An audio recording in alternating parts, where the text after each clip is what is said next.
Hey, bud. Oh, here we go. No. Come on. The game just ended. Let's take a second, okay? Oh, thank God. I'm dying over here. I kind of forgot how intense these things got. Same. I've missed this. Yeah. Me too. It's crazy. We never even used to talk this much. What do you mean? We just beat the crap out of each other. No talking. No understanding, just violence. Yeah. We've matured. Yeah. Little respect goes a long way, huh? Yeah. Yeah, I guess so. Oh. Alright, yeah. You ready to lose a couple more teeth? You ready to get buckled like your boy Jack-Eye? Let's go. Hell yeah. Low quality fans of a high quality Bruins team that is a dub against the Habs. Sorry, that was a little loud. Probably peaked there. Also, just a fun little fact. Don Mel scored a shorty and an overtime winner tonight. Dean Letourneau is turned into a real fucking player at BC. And James Higgins is still doing his thing. Will Moore actually looks pretty good. Will Zellers is lighting North Dakota on fire. Woo! We just beat the Habs. I love to beat the Habs. And this wasn't just a beat the Habs. This was a beat the Habs for first in the division. Yeah, you could talk point percentage and all that nonsense. Well, expected games aren't expected wins. That's not what I meant. Games in hand, you get it. What a win! This is the most electric game I've watched in a long time. We've had some good ones this year. We've had some really... I have crazy eyes right now. We've had some really good ones. We genuinely have. This one tops them. What a game. What a night. Beautiful. And yes, there's some bad news that comes out of it. I should not have made a skit about injuries. I know it wasn't about injuries and I wasn't making fun of injuries, but still, shouldn't even have mentioned them. That's my bad. That's my fault. This team's really struggling to stay healthy. But my goodness. We're going to talk about the game, obviously. I do want to say something really quickly before the game starts. You'll have noticed that I posted a video earlier today that's just a compilation of the skits that were done in October. Every month, I'm going to do those now. And in the Discord, there's a membership-only channel that if you're part of the YouTube membership of any tier, that you get access to. And in that membership Discord channel, you will be able to vote for your favorites. You can vote multiple times, so you can choose multiples of what you like, whichever skits that really resonated with you. And at the end of the year, the top voted ones are all going to go head to head, and we're going to have a pantheon of best skits. This is just a fun little thing that I wanted to do. People have been asking for the compilation videos for a while. So that's something that we are doing. It's not that important right now. I just have to say it in the beginning of the video because, you know, people don't watch all the way through. They like the skits. They like to hang out for a bit, and then they go do their thing because it's going to be like a 40-minute video because this game fucked! I really am trying to stop swearing. I have to... I guess it's almost disingenuous when I say it now because I'm not stopping swearing, but I am trying. Check out the YouTube membership below. Check out the Discord. Like, comment, subscribe. Nailed it. Let's talk about this Habs team. Somehow we've played the Senators 3 times this season, and this is the first Habs game. The Habaneros were first in the Atlantic, and they are an interesting team. They're a very fun team. They're a very young team, and they have a very good core that is very scary and is probably 2 years away from being friggin' terrifying. Maybe just a year away. Maybe this year. Maybe late this season. God knows. I like a lot of their players, which really sucks. I really enjoy watching the Habs, which really sucks because I hate them. And I have never wavered from them being the biggest rival of the Bruins. We'll get to that conversation later. First meeting of the year. They got off to a hot start. They won 9 of the first 12, but they've lost 4 of their last 5, with the worst of it coming from Dallas last game where they got pummeled 7-0. The offense is cooking. They're 8th on the power play. We are 6th. They're 6th in goals scored per game. We are 7th. And the defense has been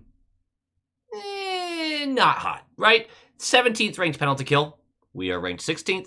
And 25th in goals allowed per game. We are 24th.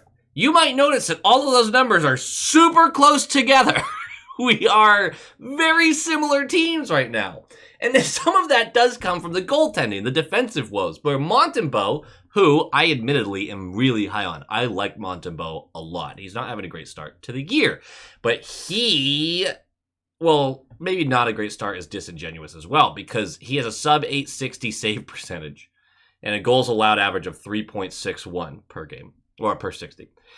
Dobes has gone 6-1-1 in his games, posted a 901 save percentage and 2.7 goals allowed. Swayman and Korpisalo have an 878 and a 900 save percentage. 900 for Swayman, Korpisalo has the 878. So reverse backup and starter, but again, super similar in what they're doing. The underlying numbers for the Habs are a little concerning. They allow more chances than they create, and they are second in the league in shooting percentage. So they are covering up for some of that with some hot sticks that are actually slowing down a little bit. So their start does look a little more dominant than maybe it should be. But again, early season analytics are a crapshoot. There's no reason to be nitpicky. This team is young. It has a ton of talent all over the ice and in primary positions on the ice. Some of these guys are still figuring out how to play winning hockey in this league. That's how young they are. Habs fans probably don't give a flying crap about what the analytics say right now. Their rebuild, retool, whatever, lasted just a couple of years. And during it, they had a finals appearance. Like, that's how weird the past 5 or 6 years have been for this team. It did look like the Habs were going to be bad for a very long time, but they were like middling for a while. They were kind of good, but not really good. And then like bottomed out for a couple of years and came right back. And they look like they'll be back for a long, long time. And Habs fans are more than pleased with the start and know that they have plenty of growing to do. I can't imagine they're freaking out about it, much like Toronto is freaking out about their team, who lost to the Chicago Blackhawks, I believe, in overtime tonight. But that's another loss for them. Just wanted to point that out. Not to mention, they do still have deadline pieces that they can move, which is crazy for the Habs if it's like not going the direction they want. And they've locked in a lot of their core who seem to be like they're going to be great for already team-friendly deals if they're anywhere close to what we think they're going to be. The Habs have it figured out. No one needs to weep for the Habs. They are missing Goulet, Newhook, and Laine in this one. 2 out of the 3, I think, are pretty long-term injuries. So they are not healthy. We are not healthy. For our side, Geeky, Kuzi, Pasta, Steves, Zaka, Arvidsson, Jeannot, Minton, Kostelek, VL, Corrali, Asamont, Zadorov, Mack, Hampus, Peak, Lohrei, Aspero, Swayman, and Net. Aspero's going to get the start.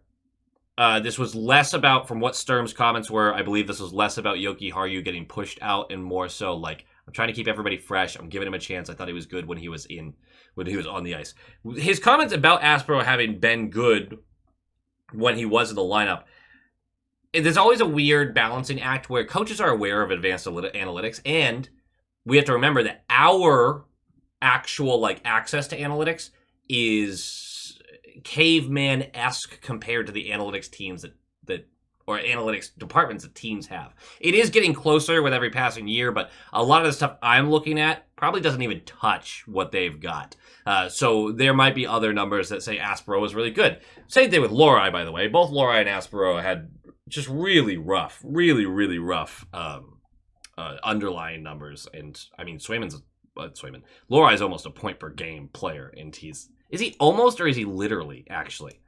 I don't even, we're going to check. Pause. No, he's super not. He has 10 points in 15 games, which is still really good. And him as a sheltered defenseman now, playing those third pairing minutes while also offering that offensive upside, that's a money spot right now for where Lohrei is. If that's what he's going to be for the near future, great. I still hope that he can be a second pairing guy someday, but right now, more than happy with the production. The third pairing's defensive numbers aren't amazing, but look, I'll take what I can get. Once again, I should not have said anything about the injuries. Let's talk about this game. And the game starts so well. Puck drops. Puck drops! And off the puck drop, Struble and Zadorov shed him. Everyone gets out of the way. Immediately. No one tries to play. They just immediately scoot their butts away, and they're going to try to throw some bombs. I think Zadorov lands a few more hits than Struble did, but it ends with them standing and give each other a couple of taps on the back of like good fight, and off they go. Maybe they're just trying to pump up the home crowd. The Habs fans brought it tonight. My God, that building was incredible. A minute and 5 seconds to be exact, the Bruins take the zone. A feed from Geeky on the left wall to Pasta, who got past Caulfield to the net front. Tries to put it 5-hole, save made. He collects the loose puck, has a wide open net, but he doesn't know it. It's to his back as he's collecting the puck. He spins, doesn't know he has more time than this, and just whips it wide, unfortunately. But he was hooked on the way in by Caulfield, so we are going to go to the power play. No dice on that power play. 3:52 in. Jeannot and Jack-Eye are going to go for a little tilt. Jeannot buckles him, gets him heavy right, puts him on the ice, and by the time the guy's actually steadying himself on the ice, Jeannot's already skating his way to the penalty box. Just get some. This rivalry is so great. Building's going nuts, by the way. I love this rivalry when the Bruins win. I love this rivalry. It's so good. My heart hurts. Which is a good thing, I guess. Yeah, sure, why not? 5:51 in. The Habs are buzzing, and they draw a holding the stick call from Hampus. Hampus is doing a little bit of this holding the stick stuff lately. We're going to the penalty kill. 8:09 in, because we actually killed that penalty kill. I don't know why I didn't write down that we killed it. Mitten and Anderson get into a scrum, and we'll both go for roughing 4v4 for 2 minutes. And then, about 30 seconds later, Huzdinov does an excellent job of stripping the puck away from Dobson in the glove side corner. He is going to feed Zadorov in the slot. Everyone commits to that. Zadorov's going to blast this. Zadorov moves it towards Pasta, who's below the blocker side circle. Everyone commits to that.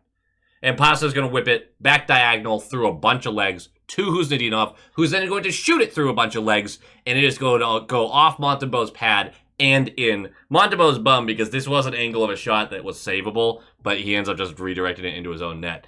Great job by Huzdinov for forcing that turnover in the first place, and then, of course, the continuation of the play. It is 1-0, and I didn't even think about the, oh God, we scored first. The energy's so high, things are nuts. It's physical as all hell. I couldn't process anything beyond what was actually happening in front of me. 9:10 left. Dobson is going to go for slashing. We're going to go to the power play. 39 seconds left of the power play. It's a good power play, too. But Zacha tries a no-look spinning pass from the side of the net on the glove side goal line. And he tries to do this right up to Arvidsson, who's in the slot. He puts it into Arvidsson's skates, allowing Anderson to easily whack it away. And that turns in neither one of RV or Pasta, who was in a position to kind of help here, potentially. Recognize the 2-on-1 forming quick enough. So it's going to be a 2-on-1. And Evans is going to go down the right side. Matheson's going to go down the left. McAvoy, I know I've said this. McAvoy commits to the pass fully. And you'll see from this picture, man, he really just allows this to be a 1-on-1 with Swayman. Right? And I have said in the past, I'd rather the defenseman make a true choice. But he commits to the pass super early. Like, he told Evans the whole way, like, you just get this. So Evans' angle is exactly what he wants it to be. Swayman doesn't feel super comfortable with this because he still can't fully engage because it's still a 2-on-1. So this was, I don't want to blame McAvoy. You're hoping for a save here, but snipe, top glove, shorthanded goal. Zacha shouldn't pass this one. This is just funny. Zacha's pass was bad. It's a very high-risk play. Because if it doesn't work out, you are risking clearing the puck out of that zone for the penalty killing unit, or you're risking something like this where a fast break the other way and it turns into a goal against. It's a shorthanded goal. I saw people blaming Sway. That seems kind of insane to me on this one. So 1-1, and this game's nuts. It's a shorthanded goal. Building's going nuts. No one knows what's happening. The physicality's still there. Just beautiful. This was hockey. 3:46 left. Kostelic sheds him to fight Anderson. Anderson doesn't drop him. So he gets roughing. Kostelic gets roughing. We're going to go to the penalty kill. Typically, I would call this a veteran savvy move, right? Goat the guy into it. Be like, all right, cool. Couple things here. One, read the room. The building's on fire. 2 fights have already happened. Shed him. Fight this man. This is entertainment. This is incredible. How dare you? What I'm more upset about is as soon as they go down a goal later in this game, oh, Anderson's all about it. He wants to fight anybody he can. The game's tied right now. But I don't know. That's just one of those things of like, you want to be a tough guy later in the game? No. Take the fight when it's offered to you, or shut the fuck up. I gotta stop. I'm using the F word a ton. Relax. Yeah, so that was my take on that. I'm curious if other people agree with that. 3:12 left. Zadorov's going to go for tripping. So we have a minute and 28 seconds on 5v3. Both of these calls were good calls. So, like, I'm not bitter about the reffing here. It cannot be understated. I wrote this. Cannot be understated how big of a kill that was. You have a tie game. It's a first period that was the Bruins' best period of the game, and they controlled a huge portion of this period. Montreal's lucky to get out of this tied. And yet, they had a 5-on-3 to end the period. We are able to kill it. We're going to go to the second period. We're going to be tied. If I knew then what I know now. 151 in. It's an awesome feed from Pasta to Geeky for a breakaway. A lot of stick handling. He attempts 5-hole. Montembeault shuts the door. Great save by Montembeault. Face-off win by Kostelic shortly after that. Shot attempt by Minton, who swings into the circle. He collects the puck and fires wide. Montembeault may have gotten a piece of this. Not entirely sure. Either way, Jeannot brings the forechecking pressure, but it's actually Kostelic who's going to collect this, move around the net to the blocker side, shovel up to Lohrei, who's at the top of that circle, who's going to slap this on net. It takes a bounce somewhere, and it flutters blocker side. I don't really know what happens here where Montembeault isn't able to track that one, but it's 2-1, and we will take those. So we're going to move on. 7:36 in. Canadians put together a really strong shift. Minton's going to go for a hooking. Penalty kill. Hate this, because Minton is really great defensively. I like when he's on the penalty kill. 10 seconds into this, McAvoy's going to go for slashing, which he breaks the stick. He's going to go to the box. Like, neither of these calls, again, were bad calls. There's nothing to blame the rest for. This is a deserved 5-on-3. The second one of the game, and it's longer. The last one was a minute and 28 seconds. This was a minute 50, and they kill it. They kill it. And then, about 10 seconds after the second penalty expires, Zadorov is about to skate the puck up out of our zone. Everyone's exhausted. Everyone's panicking. They've survived all of this. And Hampus is going to go for interference.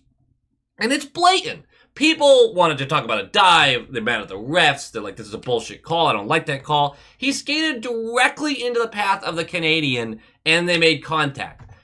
Was it soft? Fine. But it is a textbook interference call. Unless, like, maybe I should go back and rewatch this another time. But as far as I saw when watching the first time, that's absolutely interference. So we're going back to the penalty kill. And a minute later, a slap shot deflects off a skate and into McAvoy's mouth. And he goes down, and there's blood fast. He would not return to the game. We are, I think, all hoping that, just got a tooth or two. But if you watch that replay, which I wouldn't advise it, that hurt really bad. These guys are unbelievable warriors. But he goes right down the tunnel. He's not going to return, and we lose a huge presence, especially physically, in a game like this. I know people have their issues with McAvoy, but it's not like we have better options. I still think very highly of McAvoy, and his physicality, again, in a game like this, is a huge part of his game and a huge part of our game. 7:30 left after we kill the rest of it. A Pasta breakaway. He doesn't get a shut off because he's getting dodged by Matheson. Looked like a hook to me, but they're going to say it was a clean play. Over the next 4 minutes, the Habs are going to get away with so many hooking calls. And again, I'm not really complaining about the refs here, because the refs did call a ton of stuff both ways and tried to do their best to keep the lid on this game. I genuinely don't think the refs did a bad job tonight. But this 4-minute stretch, everyone's sticks are in the Bruins' hands over and over and over again. I'm tearing my hair out because I'm like, you were calling everything on the Bruins, which were all good calls, but everything on the Bruins, like, can we get a call, please? 3:47 left of the period. Zadorov is hooked by Slafkovsky, and we are going to get a call. The Bruins have been owed this. They have been owed this call, mostly because they're enduring getting hooked over and over again. 3:09 left, about 40 seconds later. A very similar risk by Zacha. He's going to get fed the puck. He's going to be on the goal line of the glove side. And he is going to no-look through the legs, pass it to Arvidsson, who's in the slot. It's a softer pass. Hard enough, but softer. And it's not directly into Arvidsson's skates. So Arvidsson slams this blocker side. And it's 3-1. Power play goal. Special teams are returning each other's favors. Because after all the work the penalty killing did, and they paid the price for it, the power play gets them one. We go up 3-1. I have no idea what this game is going to be. I'm not comfortable, but I'm certainly glad to be the team that's up 2 goals. 2:39 left. Gallagher and Pete go for roughing after a whistle. So more 4v4 for 2 minutes. And that's when I was like, oh no, this is so much ice late in a period, up by 2, and there's so much energy. We could score another one and start to put this game kind of away, or we could let them right back in. And unfortunately, 1:16 left during the 4v4. Aspero is skating up the near wall, and he is going to dish this to Pasta, who's on the offensive blue line at that corner, and he tries a little give and go with Aspero. Unfortunately, it's too far ahead of Aspero. And initially, I was kind of upset at Aspero because I was like, okay, why are you pursuing it so deep into the zone? And yes, I do think he should have turned back a little sooner. But after watching it a couple times, Aspero realized he wasn't getting that puck. It goes right to Struble, and he's trying to just be like, okay, just don't pass through me for an easy breakaway direct. Unfortunately, he has an easy indirect pass up the left side to, I want to say it was Evans again. That was bugging me. It was Suzuki. So Suzuki is going up the opposite wall that play happens on. This is on Pasta's bad pass, by the way. It's really, Aspero could not get back soon enough. Zadorov commits to Suzuki, who's skating down that far wall. Saw some people calling this a mistake too. I actually like this play because if he gets there in time, he is able to snuff out what is very much a 2-on-1. Because right now, Cofield's not really close. And so Zadorov just commits. He's like, I just got to pin him. If I get there, he gets there a half a second too late. A bouncing puck gets to Cofield, who's going down the slot, Caulfield. And he's going to pump fake. Swayman goes down, gets it on the backhand, and goes high blocker. And it is 3-2. And we're finishing this period, and it's a 1-goal game. And that's the kind of score this game really deserves, though, because it is excellent. And you want to stay locked into it. I put McAvoy does not return to third, but I already told you McAvoy does not return. 44 seconds in, Doc is going to go for hooking. We go to the power play. They never really got set up. And then you start to get a little nervous because you're like, okay, a lot of momentum going Montreal's way here. And 4:23 in, during a shift where Montreal's really pushing, it's a delay of game on Zadorov, who flips it over the glass. It's been all Habs early in this period, even with the power play that the Bruins got. So we're going to go to penalty kill. We kill it. It's almost 2 full minutes of pressure, but we do kill it. And 7:50 in, Struble's going to go for high sticking. I didn't get a good look at this. I think Geeky might have sold it, but I did not get a great look at it, and I didn't bother to go back and check again because who cares? It's the billionth power play of the game. So we're going to go to power play. We don't do anything with it. I shouldn't say we don't do anything with it. The king of ping, Zacha, does have a lot of net to work with on a cross-slot pass, and he goes posting out. Zacha just had a classic Zacha game. Really good stuff. 4 minutes left. Huzdinov strips the puck from a Hab. How many times can you say that again? A game, really. He's going to go from our blue line on a breakaway. 1v1 with Montembeault. Perfectly over the glove shoulder. Crossbar and out. That close. Oh, it was that close. I would have named this one the Huzdinov episode again. I would have. I did fucking dare me to. 3 minutes left. Arvidsson goes down the tunnel. I am not sure why. I saw some people mentioning groin, but I do not know what happened here. Hopefully that was just something minor or maybe equipment. I don't know. And then with 36 seconds left, this is just a little side note. Zadorov really pissed me off with this one. The Habs are all over us. Their net is empty, and we are getting just whacked around. And Zadorov ices the puck with about 40-something seconds left. Comes back into our zone. They win another face-off. They won most of the important face-offs, I feel like. We won more face-offs, I think, but the big ones, it felt like the Habs kept winning. And then with 36 seconds left, Zadorov has a breakout play. He just iced it. He goes for the net, and he misses. And so he ices it again. We go right back into the zone. We have to sweat some more stuff out. But we do. That's a 3-2 regulation win to put us first in the Atlantic. And it's just a wildly entertaining game. I can't complain about anything. I think my biggest complaint, other than the injuries, of course, is that was such an awesome game. I wish there were less penalties so I could have watched more of this 5-on-5 crazy bullshit, but God, what a game. What a game. Let's talk about a couple game notes real quick. This is the most physical I've seen the Bruins in years. Literally in years. And that was the game plan from the get-go. In the first period, it was working. The Habs were actively avoiding some board work late in that period. And the fact that they stayed tied after all that, it's just, the Habs brought their A game right back. They got physical right back, but the Bruins really did throw an early punch that they had to gut through. And they did. Credit to the Habs.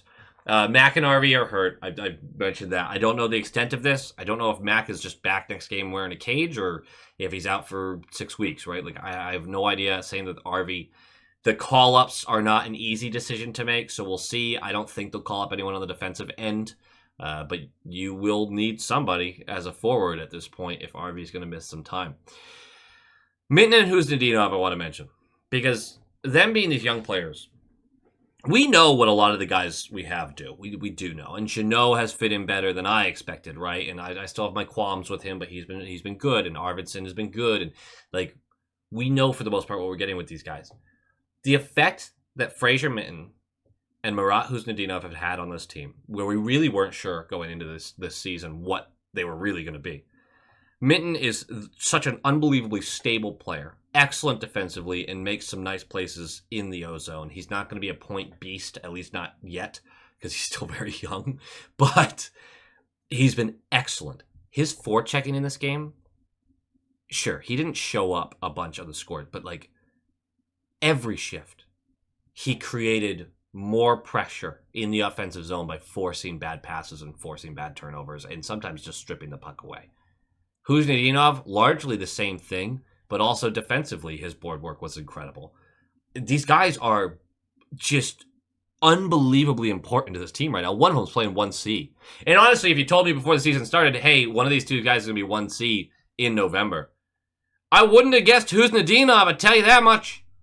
Just an unbelievably good find in Minten. That trade is looking better every game. And Huznadinov, that trade, fantastic. I know Brazeau had a really hot start with Pittsburgh. Minnesota didn't even keep him. With Pittsburgh, I don't know if that's going to last or not. We'll see. I hope for him it does. I don't hope for the Pens it does. But so far, the trade, what we're getting back with these trades is just fantastic. Fantastic. Special teams deserves a shout out. The penalty kill was literally flawless. And is there something better than flawless? Because they were that. Incredible. Power play was good, and giving up the shorthanded goal wasn't great, but like it really was. It just looks so much better than last year. There's so much movement. The last game, though, because I really am getting kind of rambly here.